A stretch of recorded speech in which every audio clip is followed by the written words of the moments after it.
आपण रोज कितीतरी उपकरणं वापरतो नाही का? पण कधी विचार केलाय की ती एवढी सेफ आणि भरोशाची कशी काय असतात? अच्छा, तर यामागे ना एक जबरदस्त कन्सेप्ट आहे, मानकीकरण. चला, तर मग आज याच अदृश्य नियमांच्या जगात डोकावून पाहूया, जे आपलं रोजचं आयुष्य सुरक्षित ठेवतात. चला सुरुवात करूया एका अगदी ओळखीच्या चिन्हापासून, ISI मार्क. बरोबर. कोणतीही इलेक्ट्रिकल वस्तू घेताना आपण हा मार्क हमखास बघतोच. पण का बरं? हा फक्त एक लोगो आहे की यामागे एक अख्खी सेफ्टी सिस्टम लपलेली आहे? चला शोधून काढूया. तो जो ISI मार्क आहे ना, तो खरं तर एका खूप मोठ्या सिस्टीमचा चेहरा आहे. जरा विचार करा, समजा प्रत्येक कंपनीने वेगवेगळ्या साईजचे प्लग बनवले असते तर काय गोंधळ उडाला असता नाही का? बरोबर. हाच गोंधळ टाळण्यासाठी आणि सगळ्यांची म्हणजे सगळ्यांची सुरक्षा जपण्यासाठी मानकीकरण खूप गरजेचं आहे. नाहीतर प्रत्येक उपकरण एक धोका बनू शकतं. ओके, तर ही पूर्ण सिस्टम समजून घ्यायची असेल तर दोन महत्वाचे शब्द आहेत जे आपल्याला कळालेच पाहिजेत. एक आहे मानक आणि दुसरं मानकीकरण. आता हे शब्द ऐकायला थोडे सारखे वाटतात, पण त्यांच्यात मोठा फरक आहे. चला बघूया तो फरक नेमका आहे तरी काय. बर, मानकीकरण म्हणजे काय? तर सोप्या भाषेत नियम बनवण्याची प्रोसेस. म्हणजे कसं, रस्त्यावर अपघात होऊ नयेत म्हणून आपण वाहतुकीचे नियम बनवतो ना, अगदी तसंच. उत्पादन आणि सेवांच्या जगात एक शिस्त यावी, एक सारखेपणा यावा, यासाठी नियम बनवण्याची जी प्रक्रिया असते तिलाच मानकीकरण म्हणतात. आणि हे नियम काही हवेत बनवले जात नाहीत, तर ते सायन्स, टेक्नॉलॉजी आणि अनुभवावर आधारित असतात. आणि मानक मानक म्हणजे त्या प्रोसेसचा रिझल्ट. म्हणजे काय, तर तो फायनल नियम, तो अंतिम कागद, जे ठरवतं की एखादं उत्पादन कसं असायला पाहिजे. आणखी सोपं करून सांगतो, मानकीकरण म्हणजे नियम बनवण्याची क्रिया आणि मानक म्हणजे तो तयार झालेला नियम. सिम्पल. पण आता प्रश्न असा आहे की हे नियम बनवत तरी कोण? तर यासाठी ना ग्लोबल आणि आपल्या राष्ट्रीय लेव्हलवर काही खास संस्था आहेत. त्या या क्वालिटी आणि सेफ्टीच्या रक्षकासारखं काम करतात. चला मग ओळख करून घेऊया त्यांची.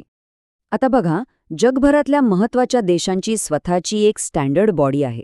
म्हणजे आपल्या भारतात जशी BIS आहे, तशीच जपानमध्ये GIS, जर्मनीमध्ये DIN आणि ब्रिटनमध्ये BSI आहे. आणि ह्या सगळ्या संस्था मिळून एक ग्लोबल नेटवर्क तयार करतात. त्यामुळे काय होतं, तर आंतरराष्ट्रीय स्तरावर सुद्धा प्रॉडक्ट्सची क्वालिटी टिकून राहते. आता या सगळ्यांमध्ये दोन संस्था आपल्यासाठी सगळ्यात महत्त्वाच्या आहेत. पहिली म्हणजे ISO, जी इंटरनॅशनल लेव्हलवर स्टँडर्ड्स ठरवते. आणि दुसरी म्हणजे आपली BIS, म्हणजेच ब्युरो ऑफ इंडियन स्टँडर्ड्स, जी भारतातली मुख्य संस्था आहे. फरक लक्षात घ्या, ISO ग्लोबल नियम बनवते, तर BIS आपल्या भारतीय उत्पादनांसाठी नियम ठरवते आणि त्यांना सर्टिफाय करते. चला, आता जरा आपल्या राष्ट्रीय मानकावर म्हणजे BIS सर्टिफिकेशनवर फोकस करूया. आपल्याला हेच ISI मार्क म्हणून जास्त माहीत आहे. मग याचे फायदे नक्की कोणाला होतात आणि कसे होतात, पाहूया.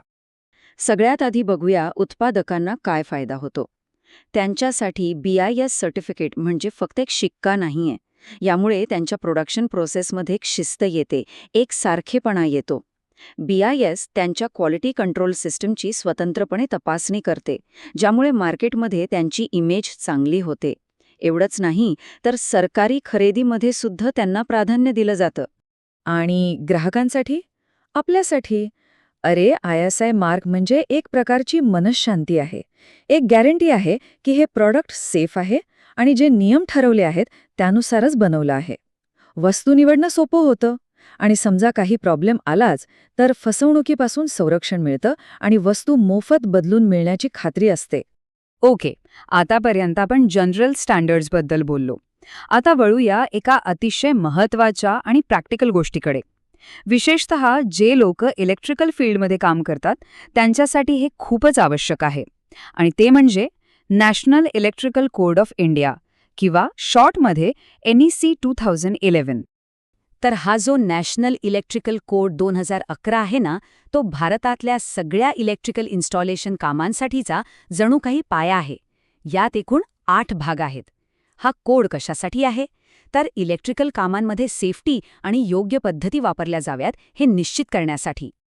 ह्यातला पार्ट 1, सेक्शन 14 हा प्रचंड महत्त्वाचा आहे, कारण तो आहे अर्थिंगबद्दल. अर्थिंग म्हणजे काय, तर एक जीवनरक्षक कवच. समजा कोणत्याही मशीनमध्ये काही बिघाड झाला तर विजेचा शॉक लागण्यापासून वाचवणारी ही पहिली आणि सगळ्यात महत्त्वाची सेफ्टी वॉल आहे. यानंतर येतो सेक्शन 17. हा आहे पॉवर फॅक्टर सुधारण्याबद्दल. आता कमी पॉवर फॅक्टरमुळे काय होतं? विजेचा खूप अपव्यय होतो. तर कपॅसिटरचा योग्य वापर करून वीज कशी वाचवायची आणि पूर्ण सिस्टीमची एफिशियन्सी कशी वाढवायची हे सगळं या सेक्शनमध्ये सांगितलं आहे. आणि मग येतो सेक्शन 19. हे तर प्रत्येक इलेक्ट्रिशियनसाठी एक सुरक्षा कवच आहे. यात फक्त नियम नाहीत, तर कामाच्या ठिकाणी सुरक्षित राहून संध्याकाळी सुखरूप घरी परतण्याची गुरुकिल्ली आहे. आणि याकडे दुर्लक्ष करणं म्हणजे सरळ सरळ स्वतःच्या जीवाशी खेळणं आहे. तर मग या सगळ्या चर्चेचा सार काय? तो अगदी सोपा आहे. ही जी स्टँडर्ड्स आहेत ते फक्त काही नियम नाही आहेत, तर ती प्रोफेशनल आणि कस्टमर या दोघांमधली एक विश्वास आणि संरक्षणाची सिस्टम आहे. ह्या नियमांचं पालन करणं हे सगळ्यांच्याच फायद्याचं आहे. आणि शेवटी जाता जाता एक महत्त्वाचा विचार. सुरक्षा ही काही नशिबाने किंवा योगायोगाने मिळत नाही, ती एक चॉईस असते, एक निवड असते. मग प्रश्न हाच उरतो की प्रत्येक वेळी कोणता पर्याय निवडला जाईल? सुरक्षिततेचा की हा निर्णय आपल्या सगळ्यांच्या हातात आहे.